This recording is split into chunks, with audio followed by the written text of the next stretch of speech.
Welcome to the deep dive. Today we're heading down southeast of Naples to Salerno. Ah, the port Right. city. Yeah, exactly. We've got some great info here about its attractions, and the goal is always to pull out the really interesting stuff for you fast. Right, cutting through the noise.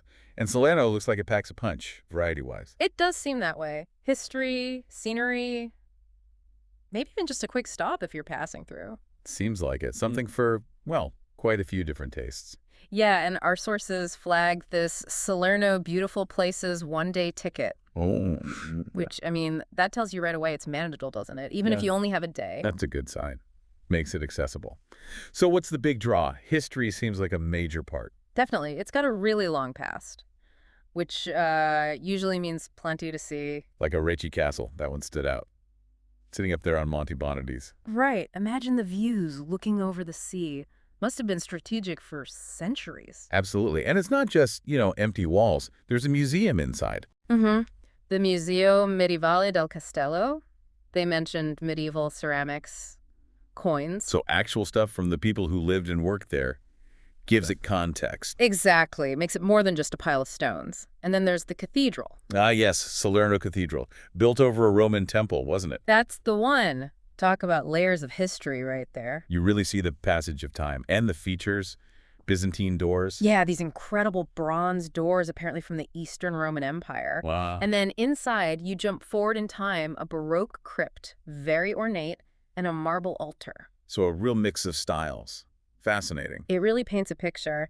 Now, something a bit different popped up too. Minerva's garden.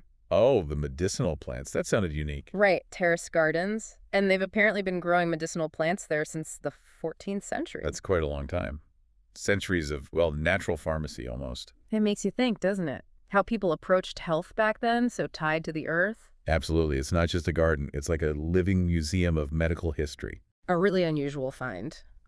We also saw mentions about promoting the city, like Apricot Wanderer's mission. Yeah, that points to the fact that, cities like Salerno are actively working to get noticed, showcasing their beauty, And someone's collected data on the top 10 places to visit? which suggests there's a defined tourist trail. The highlights are known. Right. And these Salerno beautiful places, apparently they're also considered Salerno famous places across Italy. That's always a good sign when the locals and people from the country itself rate it highly.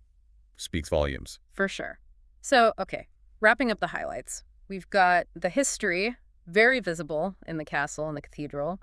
Impressive landmarks. And then this really unique angle with Minerva's garden and its long medicinal history. A blend of the grand and the, well, the unexpectedly fascinating. And importantly, that one-day ticket idea reinforces that it's not some overwhelming place.